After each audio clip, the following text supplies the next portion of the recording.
तुम यहाँ पहुंचे कैसे? क्या लेने आए हो? तुम हो कौन? मेरा नाम ऋतुध्वज है। तुम इस गंधर्व कन्या को हरण करके यहाँ लाए हो। मैं इसे तुम्हारे हाथों से मुक्ति दिलाने आया हूँ।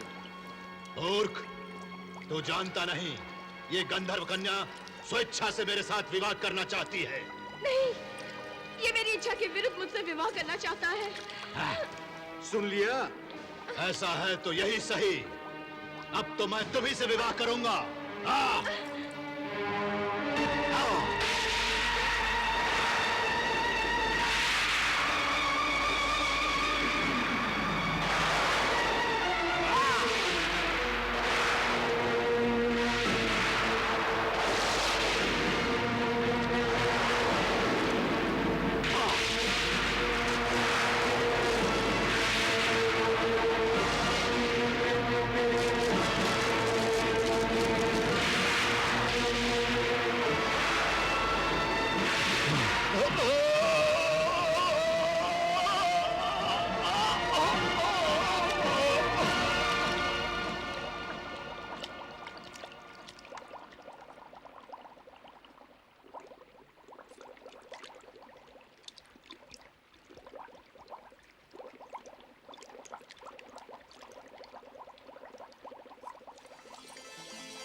डरो मत। हे नागलोक वासियों, हमारे मार्ग से हट जाओ। मैं एक बार फिर कहता हूं, मुझे शस्त्र चलाने पर विवश मत कीजिए। हमारे रास्ते से हट जाइए, नहीं तो। ठहरो ऋतुध्वज, हम तुम्हारे शत्रु नहीं हैं, मित्र हैं।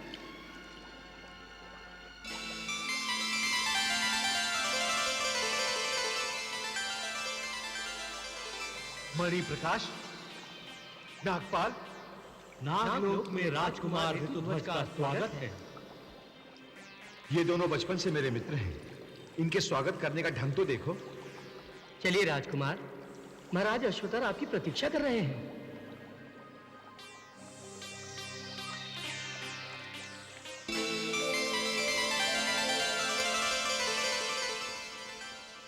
नारायण नारायण।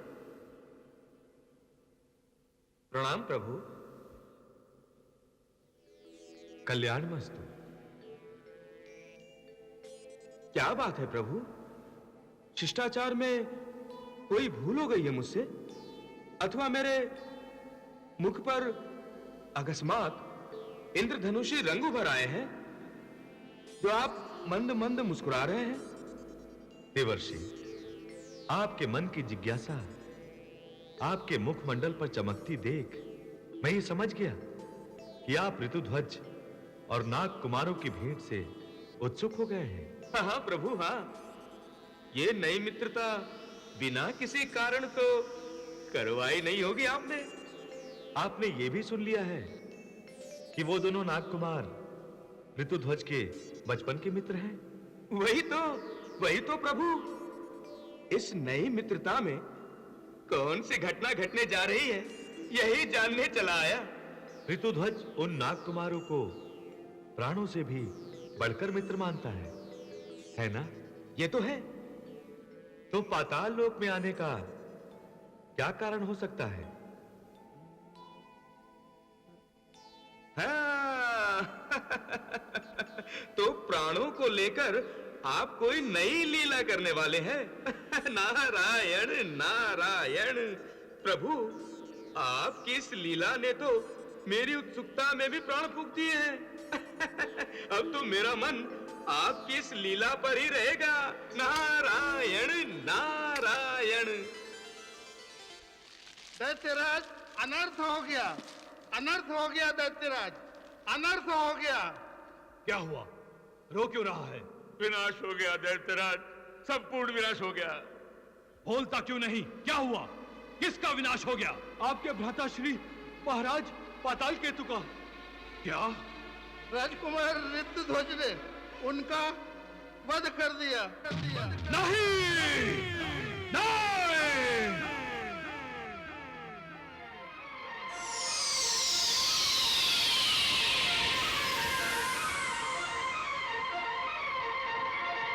कहाँ है वो ऋतुध्वज? वो गंधर्व कन्या को लेकर नाग कुमारों के साथ नागलोक में गया है।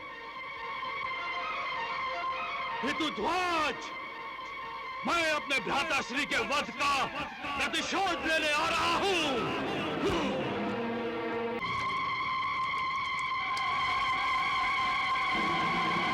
ऋतुध्वज! ऋतुध्वज!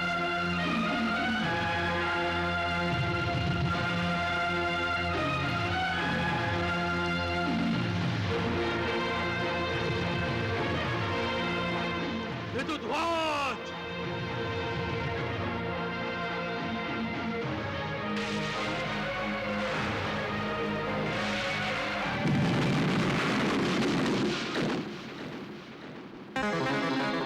ये क्या कर रहे हो ताल केतु? अपने प्राण गंवाने आए हो क्या? अश्वतर, मैं ऋतुध्वज के प्राण लेने आया हूं यहां। ऋतुध्वज यहाँ?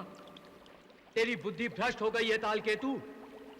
ये नागलोक है, पृथ्वीलोक नहीं। नागराज, ऋतुध्वज ने मेरे भ्राताश्री पाताल केतु का वध किया है। यदि वो मेरे सामने नहीं आया तो मैं संपूर्ण नागलोक को ध्वस्त कर दूंगा। उसे मेरे सामने भेजो, नहीं तो हाँ!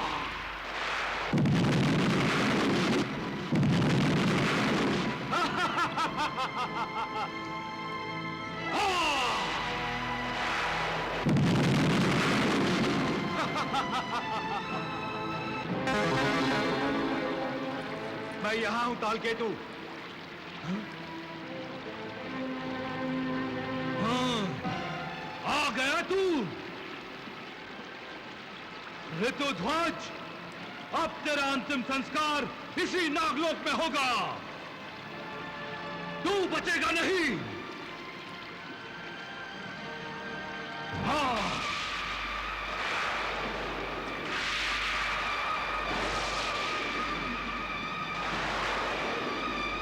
राजकुमार वाह!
ऋतुध्वज, जिस मदालसा के लिए तूने मेरे भ्राताश्री पाताल केतु का वध किया है, उसी मदालसा को मैं तुझसे एक दिन छीनकर अवश्य ले जाऊंगा। अरे जा, आज नहीं तो कल इसका बदला मैं तुझसे अवश्य लूंगा। राजकुमार ऋतुध्वज की जय! राजकुमार ऋतुध्वज की जय! राजकुमार ऋतुध्वज की जय! राजकुमार ऋतुध्वज की जय! सुखी भव। देवी, ऋतुध्वज तुम्हें सदा सुखी रखे। ऋतुध्वज, ताल केतु को पराजित करके तुमने पूरे नागलोक पर उपकार किया है। उपकारों की भाषा पिता और पुत्र में नहीं बोली जाती है नागराज। आप मेरे लिए पिता तुल्य हैं। तालकेतु मेरे ही कारण नागलोक में आया था। मेरे ही कारण यहां संकट उत्पन्न हुआ। उसे यहां से भेजकर मैंने केवल अपना कर्तव्य पूरा किया है। शूरवीर होने के साथ साथ तुम विशाल हृदय के स्वामी हो। तुम्हारा कल्याण हो। तुम्हारा और मदालसा दोनों का कल्याण हो। हमें आशीर्वाद दीजिए। हमें आशीर्वाद दीजिए।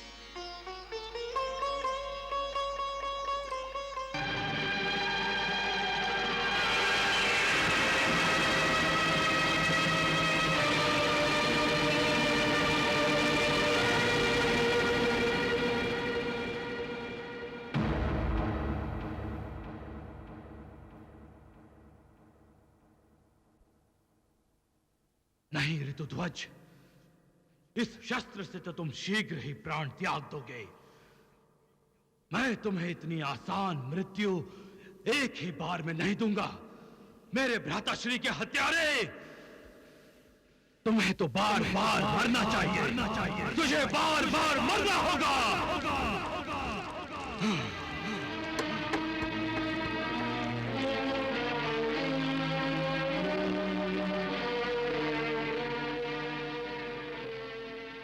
राजकुमार ऋतुध्वज की जय। राजकुमार ऋतुध्वज की जय। राजकुमार ऋतुध्वज की जय। राजकुमार ऋतुध्वज की जय। पुत्र ऋतुध्वज, तुमने पाताल केतु का वध करके अपने पिता के नाम को कीर्तिमान किया है और गंधर्व कन्या मदालसा को पाताल केतु के पंजे से छुड़ाकर तुमने न केवल गंधर्व लोक से अपितु समस्त लोकों से शुभ आशीर्वाद प्राप्त किया है। हमारा आशीर्वाद भी आपके साथ है युवराज। प्रणाम देवर्षि। युवराज, जो पुत्र अपने पिता द्वारा अर्जित किया हुआ यश, धन, संपत्ति, कीर्ति, पराक्रम को घटाता है, वो पुत्र नीच कहलाता है, कुपुत्र होता है वो। और जो पुत्र न उसे घटाता है और ना ही बढ़ाता है, वो मध्यम कोटि में आता है।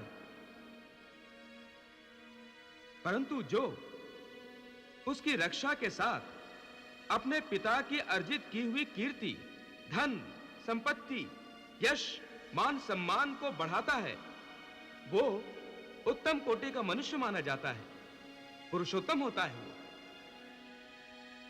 आप व्यर्थ ही मेरी प्रशंसा कर रहे हैं देवर्षि। नहीं नहीं युवराज, पाताल लोक जाकर पाताल केतु का वध, इस गंधर्व कन्या मदालसा की मुक्ति और ताल केतु से नागलोक की रक्षा, क्या ये कार्य प्रशंसा के योग्य नहीं है, है? हे राजन, अब आप शीघ्र ही ऋतुध्वज और मदालसा का विवाह कर दीजिए। जो आज्ञा ऋषिवर।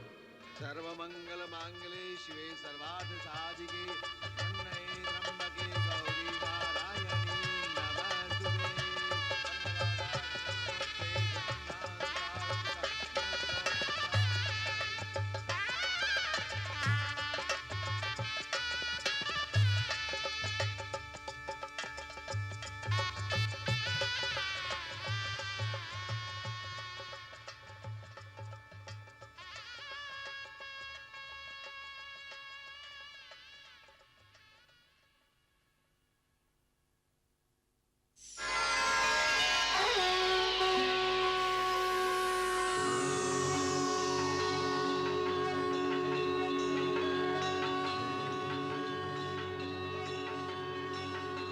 हे वत्स ऋतुध्वज, हे पुत्री मदालसा, मैं तुम दोनों से अति प्रसन्न हूं।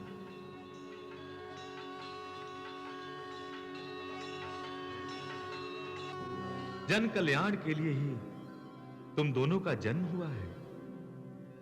पुत्री मदालसा, तुम ज्ञान का प्रसार करोगी और ऋतुध्वज, तुम इस पृथ्वी लोक पर धर्म का मार्गदर्शन करते हुए अपने शौर्य और बल द्वारा अधर्मियों और अनाचारियों का दमन करके सज्जनों की रक्षा करोगे। जाओ वत्स, दानवों से ऋषि मुनियों और उनके यज्ञों को नष्ट होने से बचाओ। उन दानवीय प्रवृत्तियों का विनाश कर दो जो धर्म कार्य में बाधाएं उत्पन्न कर रहे हैं। जैसी आपकी आज्ञा दत्त गुरु।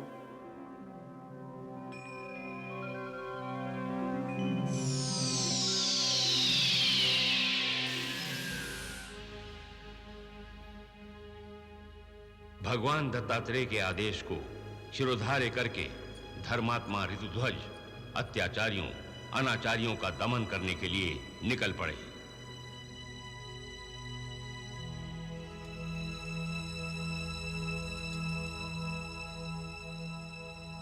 याद रखिएगा स्वामी, आपका विवाह केवल तलवार से नहीं हुआ, मदालसा भी आपकी है और सदैव आपकी प्रतीक्षा करती रहेगी। तुम्हें अधिक प्रतीक्षा नहीं करनी होगी। शीघ्र ही हम दोनों की जुदाई समाप्त होगी प्रिय।